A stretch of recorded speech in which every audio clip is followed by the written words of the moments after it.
संसार में प्रसिद्ध एक कैकय देश है जहां सत्यकेतु नाम का राजा रहता था, राज्य करता था।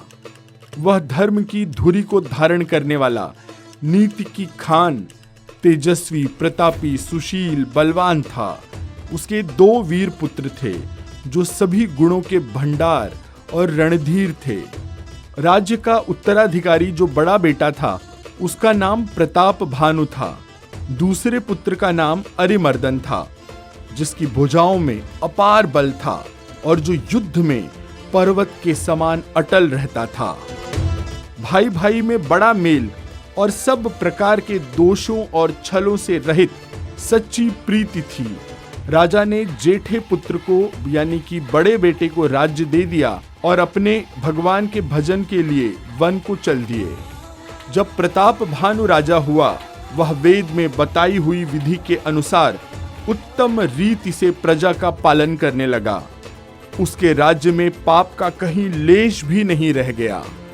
राजा का हित करने वाला और शुक्राचार्य के समान बुद्धिमान धर्म रुचि नामक उसका एक मंत्री था। इस प्रकार बुद्धिमान मंत्री और बलवान तथा वीर भाई के साथ ही स्वयं राजा भी बड़ा प्रतापी और रणधीर था। साथ में अपार चतुरंगिनी सेना थी जिसमें असंख्य योद्धा थे जो सब के सब रण में यानी कि युद्ध में जूझ मरने वाले थे।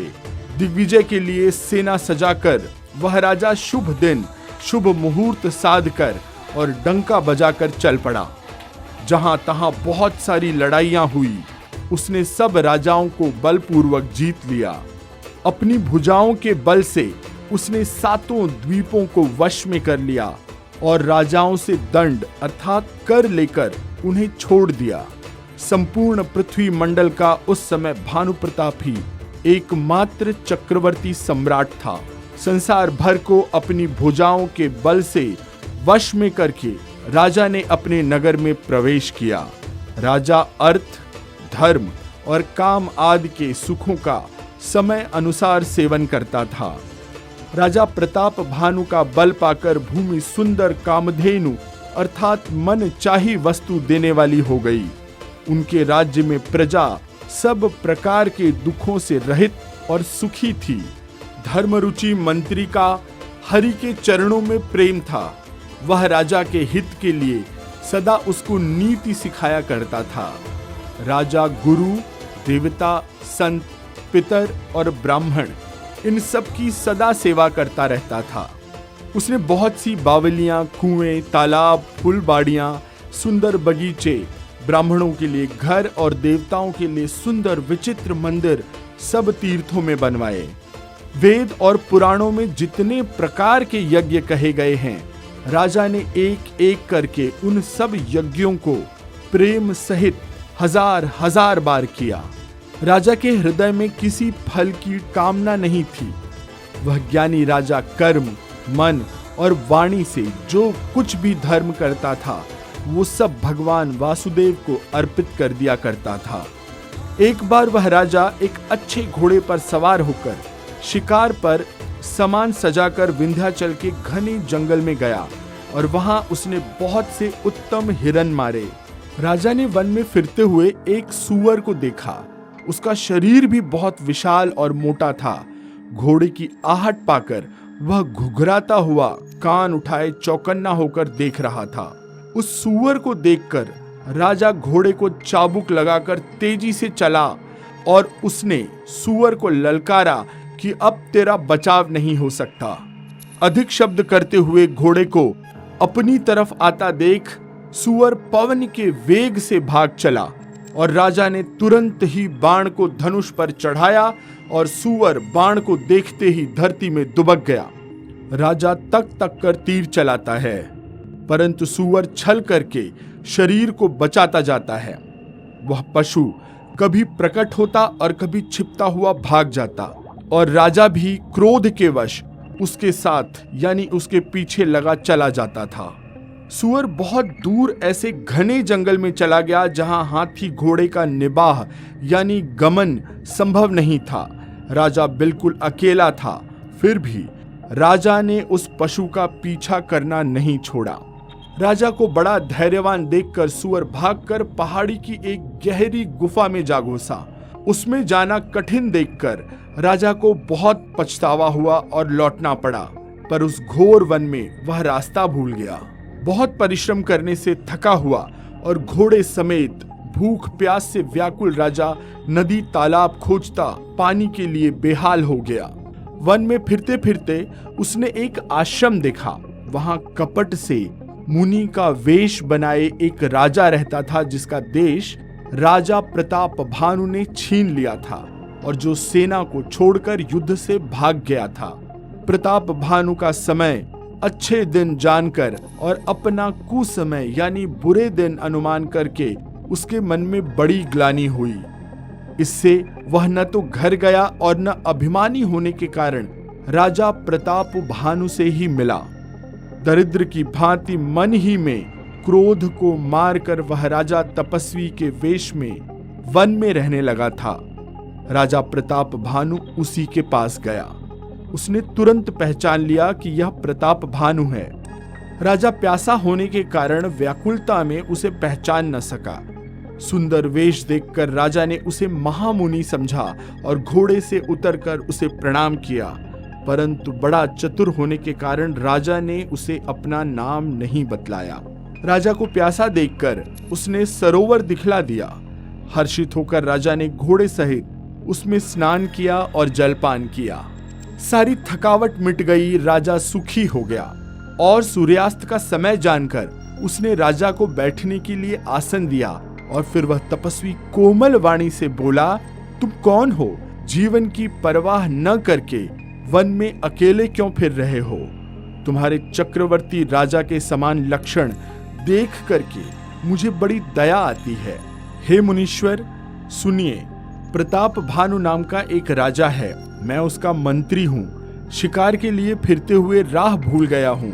बड़े भाग्य से यहाँ आकर मैंने आपके चरणों के दर्शन पाए। हमें आपका दर्शन दुर्लभ था, इसे जान पड़ता है कुछ भला होने वाला है। मुनि ने कहा कि हे तात, अंधेरा हो गया। तुम्हारा नगर यहाँ से 70 योजन पर है। घोर अंधेरी रात है, घना जंगल है, रास्ता नहीं है। ऐसा समझकर तुम आज यहीं ठहर जाओ, सबेरा होते ही चले जाना। तुलसीदास जी कहते हैं कि जैसी भवितव्यता यानी कि होनहार होता है, वैसी ही सहायता मिल जाती है। या तो वह आप ही उसके पास आती है या उसको वहां ले जाती है। हे नाथ, बहुत अच्छा। ऐसा कहकर और उसकी आज्ञा को सिर चढ़ाकर घोड़े को वृक्ष से बांधकर राजा वहां बैठ गया। राजा ने उसकी बहुत प्रकार से प्रशंसा की और उसके चरणों की वंदना करके अपने भाग्य की सराहना की।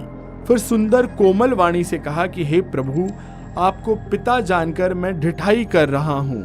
हे मुनीश्वर, मुझे अपना पुत्र और सेवक जानकर अपना नाम धाम विस्तार से बताइए। राजा ने उसको नहीं पहचाना, पर वह राजा को पहचान गया था। राजा तो शुद्ध हृदय था और वह कपट करने में चतुर था। एक तो वैरी यानी शत्रु, फिर जाति का क्षत्रिय, फिर राजा। वह छल बल से अपना काम बनाना चाहता था। वह शत्रु अपने राज्य सुख को समझ करके याद करके दुखी था। उसकी छाती कुंभार के आंवे की आग की तरह भीतर ही भीतर सुलग रही थी। राजा के सरल वचन कान से सुनकर अपने वैर को, अपनी शत्रुता को याद करके वह हृदय में हर्षित हुआ। वह कपट में डुबोकर बड़ी युक्ति के साथ कोमल वाणी के साथ बोला, अब हमारा नाम भिखारी है, क्योंकि हम निर्धन हैं और अनिकेत यानी घर द्वार विहीन हैं। राजा ने कहा, जो आपके सदृश विज्ञान के निधान और सर्वथा अभिमान रहित होते हैं, वे अपने स्वरूप को सदा छुपाए रहते हैं, क्योंकि कुवेश बनाकर रहने में ही सब तरह का कल्याण है। प्रकट संत वेश में मान हानि होने की संभावना है, मान से पतन की संभावना है।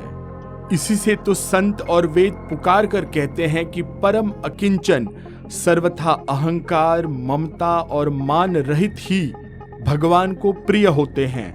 आप जैसे निर्धन, भिखारी और गृहहीन को देखकर ब्रह्मा और शिव जी को भी संदेह हो जाता है कि वे वास्तविक संत हैं या भिखारी।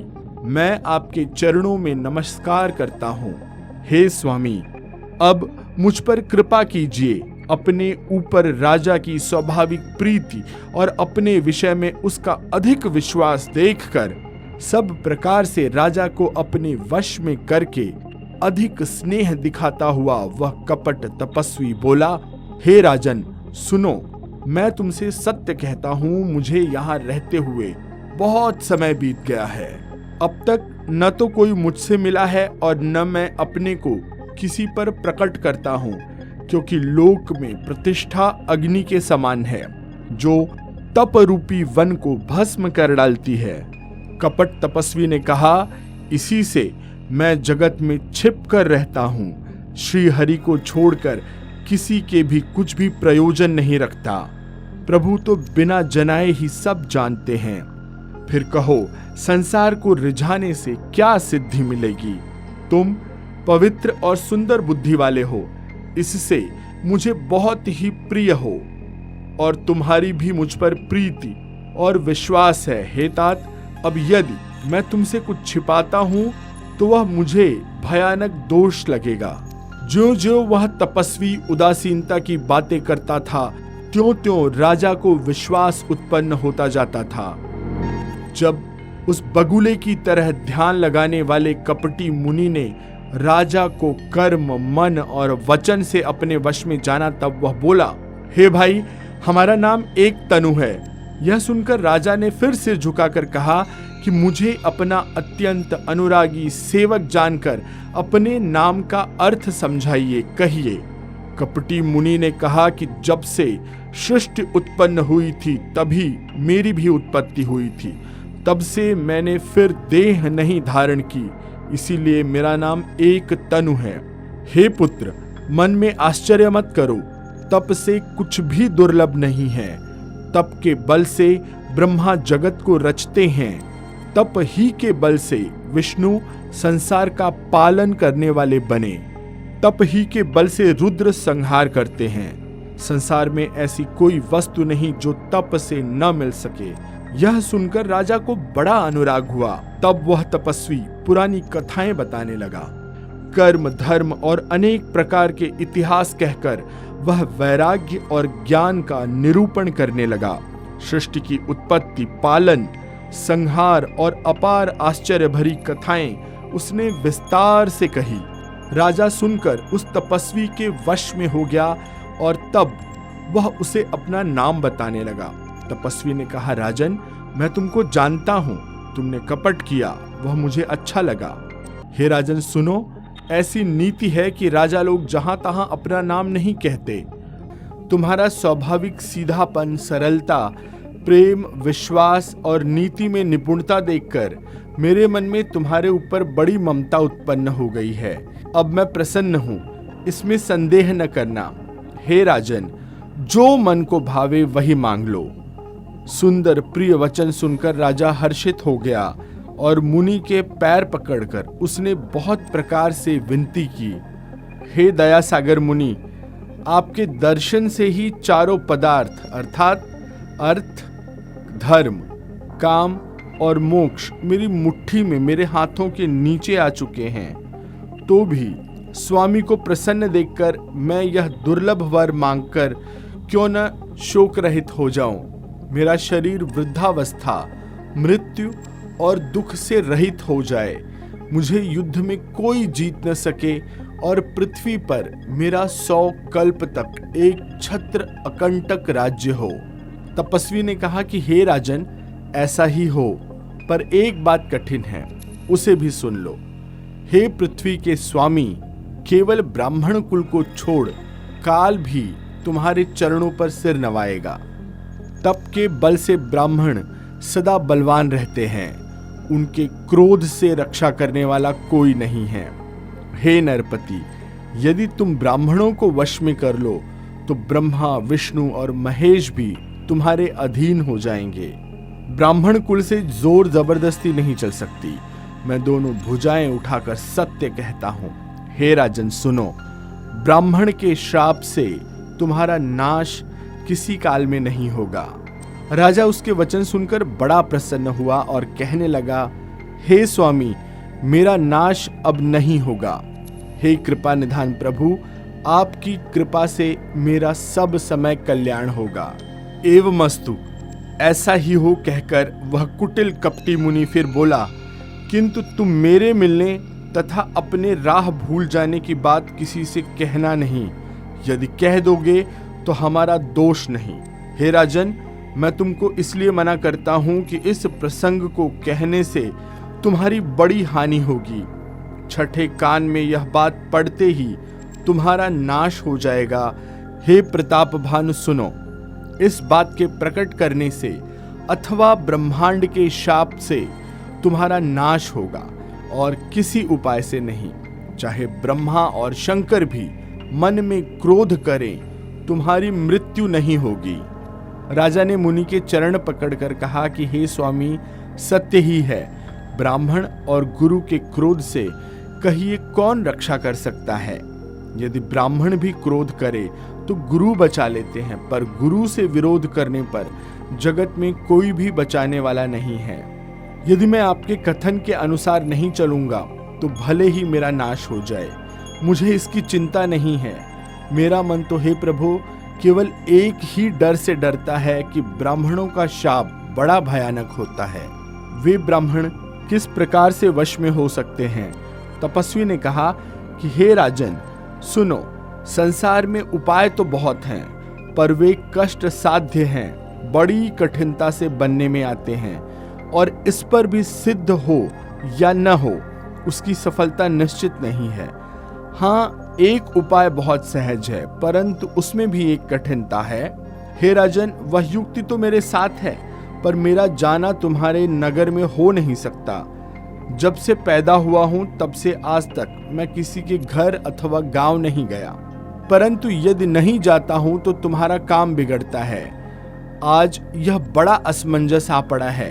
यह सुनकर राजा कोमल वाणी से बोले कि हे नाथ, वेदों में ऐसी नीति कही गई है कि बड़े लोग छोटे लोगों पर स्नेह करते ही हैं। पर्वत अपने सिरों पर सदा तृण यानी कि घास को धारण किए रहता है। अगाध समुद्र अपने मस्तक पर फेन को अर्थात झाग को धारण किए रहता है। धरती अपने सिर पर सदा धूल को धारण किए रहती है। ऐसा कहकर राजा ने मुनि के चरण पकड़ लिए और कहा कि हे स्वामी, कृपा कीजिए, आप संत हैं, दीन दयाल हैं, अतः हे प्रभु, मेरे लिए इतना कष्ट अवश्य सहिए। राजा को अपने अधीन जानकर कपट में प्रवीण तपस्वी बोला कि हे राजन, सुनो, जगत में मुझे कुछ भी दुर्लभ नहीं है।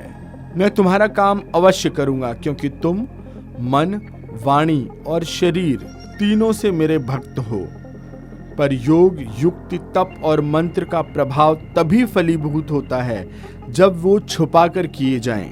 हे नरपति, मैं यदि रसोई बनाऊं और तुम उसे परोसो और मुझे कोई जानने न पावे, तो उस अन्न को जो जो खाएगा सो तुम्हारा आज्ञाकारी बन जाएगा। यही नहीं, उन भोजन करने वालों के घर भी जो कोई भोजन करेगा, हे राजन सुनो, वह भी तुम्हारे अधीन हो जाएगा। हे राजन, जाकर यही उपाय करो और वर्ष भर भोजन कराने का संकल्प लेना। नित्य नए 1,00,000 ब्राह्मणों को कुटुंब सहित निमंत्रित करना।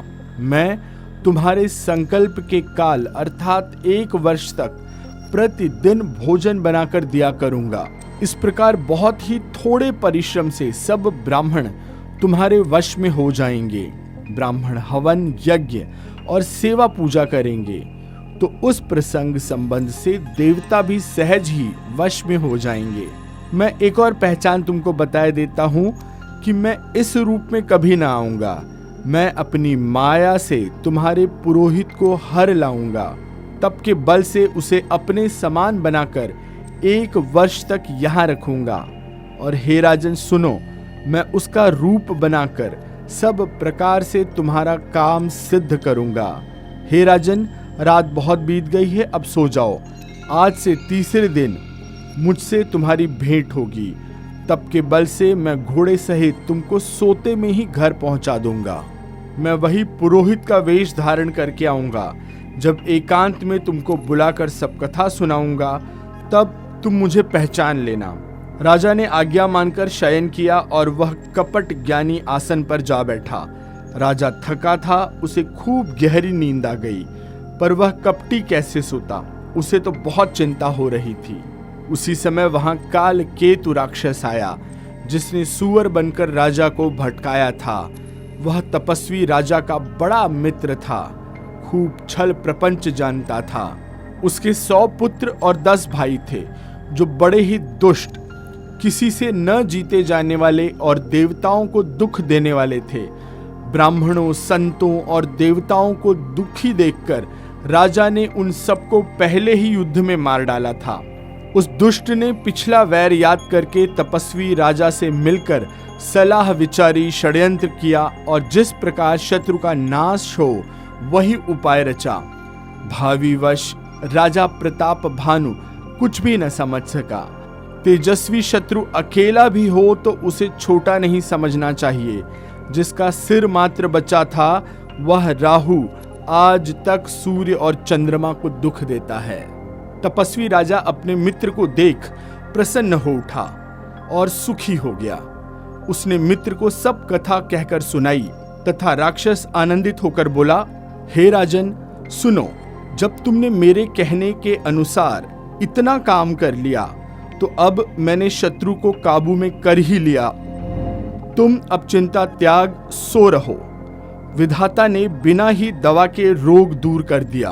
कुल सहित शत्रु को जड़ मूल से उखाड़ बहाकर चौथे दिन मैं तुमसे आकर मिलूंगा। इस प्रकार तपस्वी राजा को खूब दिलासा देकर वह महामायावी और अत्यंत क्रोधी राक्षस चला। उसने प्रताप भानु राजा को घोड़े सहित क्षण भर में घर पहुंचा दिया। राजा को रानी के पास सुलाकर घोड़े को अच्छी तरह से घुड़साल में बांध दिया। फिर वह राजा के पुरोहित को उठा ले गया और माया से उसकी बुद्धि को भ्रम में डालकर उसे उसने पहाड़ की खोह में ला रखा। वह आप पुरोहित का रूप बनाकर उसकी सुंदर सेज पर जा लेटा। राजा सबेरा होने पर पहले ही जागा और अपना घर देखकर उसने बड़ा ही आश्चर्य माना। मन में मुनि की महिमा का अनुमान करके वह धीरे से उठा, जिसमें रानी न जान पावे। फिर उसी घोड़े पर चढ़कर वन को चला गया। नगर के किसी भी स्त्री पुरुष ने नहीं जाना। दोपहर बीत जाने पर राजा आया।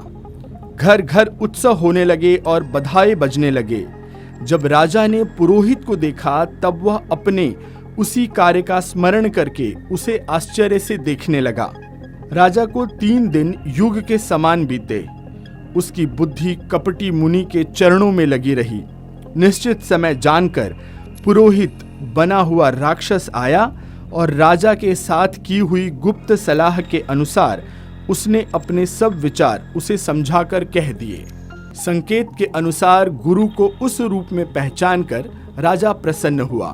भ्रमवश उसे चेत न रहा कि यह तापस मुनि है या कालकेतु राक्षस।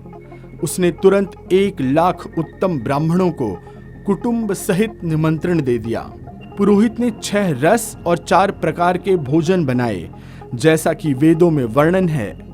उसने मायामयी रसोई तैयार की और इतने व्यंजन बनाए कि कोई गिन भी नहीं सकता। अनेक प्रकार के पशुओं का मांस पकाया और उसमें उस दुष्ट ने ब्राह्मणों का मांस मिला दिया। अब ब्राह्मणों को भोजन के लिए बुलाया और चरण धोकर आदर सहित बैठाया। ज्यों ही राजा परोसने लगा, उसी काल केतुकृत आकाशवाणी हुई, हे ब्राह्मणों, उठ कर अपने घर जाओ। यह अन्न मत खाओ, इस अन्न के खाने में बड़ी हानि है। रसोई में ब्राह्मणों का मांस बना है। विश्वास मानकर सब ब्राह्मण उठ खड़े हुए। राजा व्याकुल हो गया, परंतु उसकी बुद्धि मोह में भूली हुई थी। होनहारवश उसके मुंह से एक भी बात न निकली। तब ब्राह्मण क्रोध सहित बोल उठे। उन्होंने कुछ भी विचार नहीं किया। अरे मूर्ख राजा, तू जाकर परिवार सहित राक्षस हो। तूने तो परिवार सहित ब्राह्मणों को बुलाकर उन्हें नष्ट करना चाहा। ईश्वर ने हमारे धर्म की रक्षा की, अब तू परिवार सहित नष्ट होगा। 1 वर्ष के भीतर तेरा नाश हो जाए, तेरे कुल में कोई पानी देने वाला तक न रहेगा। श्राप सुनकर राजा भय के मारे अत्यंत व्याकुल हो गया। फिर सुंदर आकाशवाणी हुई, हे ब्राह्मणों, तुमने विचार कर श्राप नहीं दिया। राजा ने कुछ भी अपराध नहीं किया। आकाशवाणी सुनकर सब ब्राह्मण चकित हो गए। तब राजा वहां गया जहां भोजन बना था। देखा तो वहां पर न भोजन था, न रसोइया ब्राह्मण ही था। तब राजा अपने अपार चिंता करता हुआ लौटा। उसने ब्राह्मणों को सब वृत्तांत सुनाया और बड़ा ही भयभीत और व्याकुल होकर पृथ्वी पर गिर पड़ा।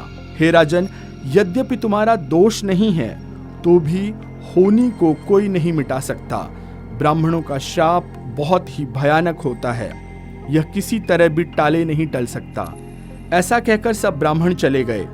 नगरवासियों ने जब यह समाचार पाया तो वे चिंता करने लगे और विधाता को दोष देने लगे, जिसने हंस बनाते बनाते कौवा कर दिया। ऐसे पुण्यात्मा राजा को देवता बनाना चाहिए था, सो राक्षस बना दिया। पुरोहित को उसके घर पहुंचाकर असुर कालकेतु ने कपटी तपस्वी को खबर दी। उस दुष्ट ने जहां तहां पत्र भेजे, जिससे सब वैरी, सब दुश्मन राजा सेना सजाकर चढ़ दौड़े और उन्होंने डंका बजाकर नगर को घेर लिया। नित्य प्रति अनेक प्रकार से लड़ाई होने लगी। प्रताप भानु के सब योद्धा शूरवीरों की करनी करके रण में जूझ मरे। राजा भी अपने भाई सहित खेत रहा। सत्यकेतु के कुल में कोई नहीं बचा। ब्राह्मणों का श्राप झूठा कैसे हो सकता है? शत्रु को जीतकर नगर को फिर से बसाकर सब राजा विजय और यश पाकर अपने अपने नगर को चले गए। विधाता जब किसी के विपरीत होते हैं तब उसके लिए धूल सुमेरु पर्वत के समान भारी और कुचल डालने वाली, पिता यम के समान अर्थात काल रूप, और रस्सी सांप के समान अर्थात काट खाने वाली हो जाती है। समय पाकर वही राजा परिवार सहित रावण नाम का राक्षस हुआ। अरिमर्दन नाम का जो छोटा राजा का भाई था वह कुंभकर्ण हुआ। उसका जो मंत्री था जिसका नाम धर्मरुचि था वह रावण का सौतेला छोटा भाई हुआ। उसका विभीषण नाम था, वह विष्णु भक्त और ज्ञान विज्ञान का भंडार था। जो राजा के पुत्र और सेवक थे वे सभी बड़े भयानक राक्षस हुए। आज की कथा में यहीं पर विश्राम लेते हैं। मैं आशीष पी मिश्रा आपसे आज्ञा लेता हूँ। सियावर रामचंद्र की जय, पवन सुत हनुमान की जय, कहो भाई सब संतन की जय।